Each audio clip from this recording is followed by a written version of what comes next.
So now we need to consider the source for these permanent magnetic moments.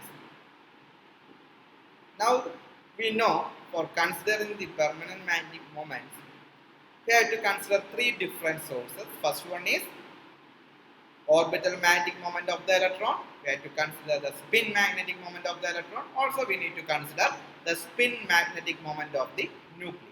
At first we can consider how the magnetic moment is generated due to the orbital motion of the electron. What is the expression for this orbital magnetic moment? So based on the atomic theory, we derived a relation which means mu equal to minus E by 2mL, where it is the orbital angular momentum. But now we have just discussed that the angular momentum can take only a specific orientation in space when you apply a magnetic field, and it is given by its projection along the magnetic field direction, and LB, it is a projection of the angular momentum vector along the magnetic field direction, is given by ml into h by 2 pi, orbital magnetic quantum number. So substitute the expression there. So we will get what is mu. Mu equal to minus E by 2m. Instead of L, it is ml h by 2 pi. So for that, we have to rewrite mu equal to minus E by 2m. Instead of L, we take the specific orientation LB. So we wrote this expression. So rearranging, you will get minus EH by 4 pi m into ml. So the orbital magnetic moment relates to the magnetic quantum number in this fashion. Mu equal to minus EH by 4 pi m ml, and this EH by 4 pi m is called Bohr magneton, denoted by mu b. It is given by EH by 4 pi m, and the value of Bohr magneton is 9.27 into 10 raised to minus 24 ampere meter square. So we got the final expression for the orbital magnetic moment, mu equal to minus mu b ml.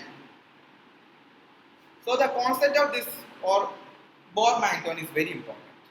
This Bohr magneton can be considered as the quantum of orbital magnetic moment, or can be accepted as the one unit for measuring the magnetic moments of the atomic system. So it can be considered as the one unit while measuring the magnetic moments of the atomic system. Okay, so this is the concept-wise importance of this Bohr magneton. So the orbital magnetic moment is given by mu b into ml. Next, we can consider the spin magnetic moment. The procedure is similar, or the procedure is same. So if we have magnetic spin angular momentum S, we can write S as is equal to ms h bar, where ms can take only two values, and ms is called magnetic spin quantum number.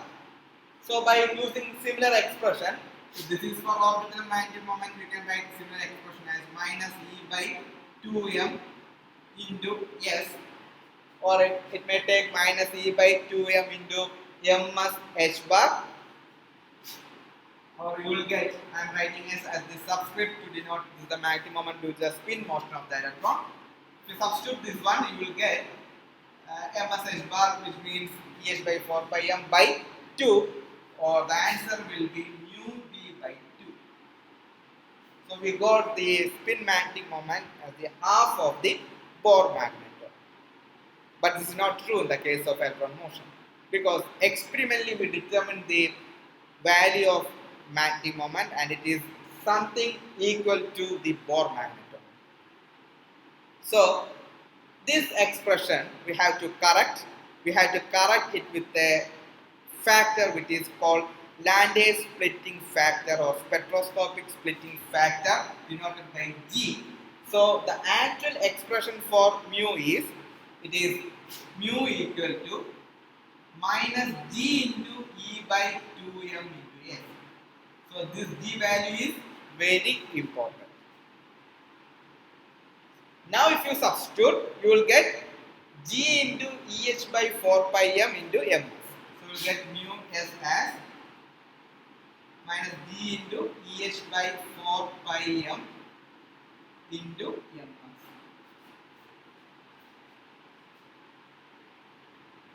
And experimentally, the value of g is 2.002 for electron systems. So for the electron spin, this g value is 2.0023 or 2.002, which means the electron spin gives rise nearly 1 Bohr magneton in the direction or in the opposite direction of the magnetic field. So suppose if you place an electron with spin half and 0 orbital angular momentum, this g value will determine the amount by which the original level splits under the influence of the external magnetic field. So this g value determines the amount of splitting of the original level in the presence of an external magnetic field. Hence it is called splitting factor. So this g value is very important here. The value is 2.002 for the electron spin. Now we will get our experimental value, which is mu s is nothing but mu b. It is equivalent to 1 Bohr magneton. Next we will see how this Landau factor is responsible for splitting of this energy level in the presence of magnetic field. Consider an electron having no orbital motion is placed in a magnetic field. Now we know, even though its orbital magnetic moment is 0, it possesses some spin magnetic moment due to spin angular momentum, and this spin magnetic moment will be definitely interacted with the applied field, and it will change the potential energy of the system or the potential energy of the magnetic dipole, and it is given by U equal to minus mu dot B, which is minus mu B cos theta. This is the expression for the potential energy of the magnetic dipole. We know the magnetic spin quantum numbers can take two values, ms equal to plus half and ms equal to minus half. Suppose before the application of the field, the electron is in the higher energy state, that is that it is at ms equal to plus half state. After the application of the field, it flips over to the lower energy state, ms equal to minus half. So for the state ms equal to plus half, it is responsible for the rotation is clockwise, so that the angular momentum is in the direction of the field.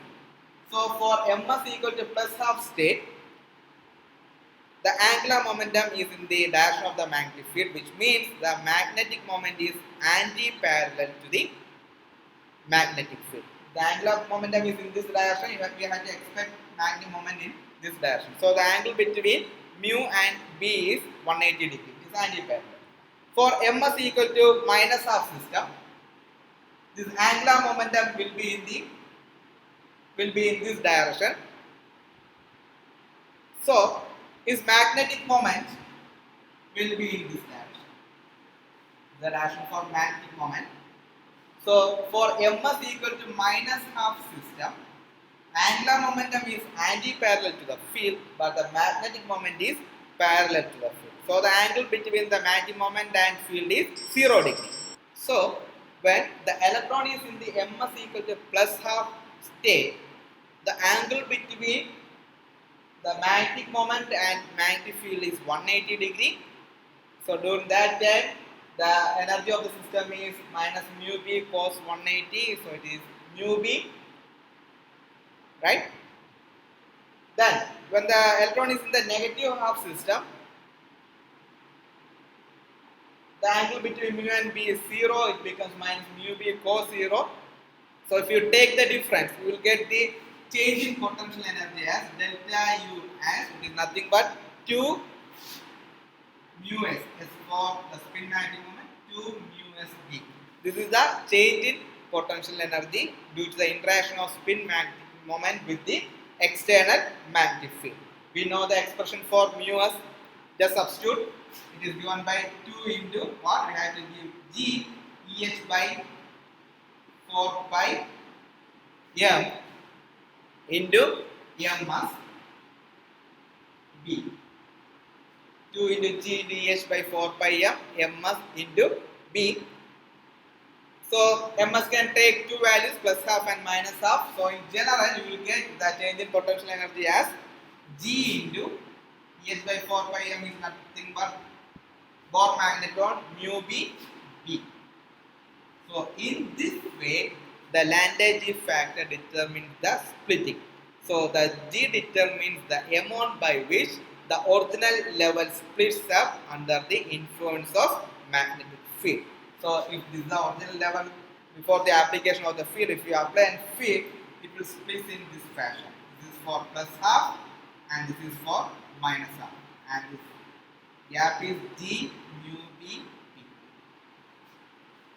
Okay, in this way Landau factor determines the splitting of the atomic level, or how the spin magnetic moment interacts with the external magnetic field. And sometimes this orbital angular momentum L and spin angular momentum S may be added vectorially to get the total angular momentum J.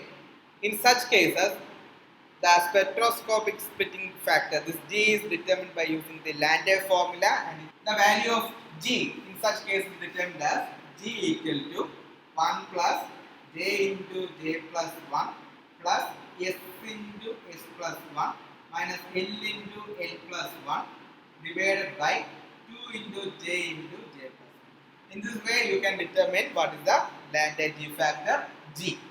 So next we have to consider the spin magnetic moment of the nucleus. It will also contribute the magnetic moment for the atomic system. This is an interesting phenomenon, but unfortunately it is not given in detail in our syllabus. We will learn in detail in spectroscopy. So in our syllabus the portion is very minimum. We have to learn what is the spin magnetic moment of the nucleus. So like the electron spin, nucleus also possesses some intrinsic spin, and the magnetic moment arises due to this spin is called spin magnetic moment of the nucleus. As we all know, the mass of the nucleus is almost 10 to power 3 times greater than that of the electron. So the magnetic moment possessed by the nucleus is 3 times lower than the magnetic moment possessed by the electron. As the magnetic moment due to electron spin is expressed in terms of Bohr magneton mu b, the nuclear magnetic moment is expressed in terms of nuclear magneton, which is mu n, and it is given by EH by 4 pi mt, where mt for the mass of the proton, and it is given by 5.05 into 10 raised to minus 27 ampere meter square. So this is the nuclear magneton. It is given by 5.05 into 10 raised to minus 27 ampere meter square. So in compared with the nuclear magneton, we have got 9.27 into 10 raised to minus 24 ampere meter square. So this is all about the atomic magnetic moments, or the atomic theory of magnetism. Next we will learn the Langevin's theory of magnetism, which will include the theory which explains the diamagnetism and paramagnetism.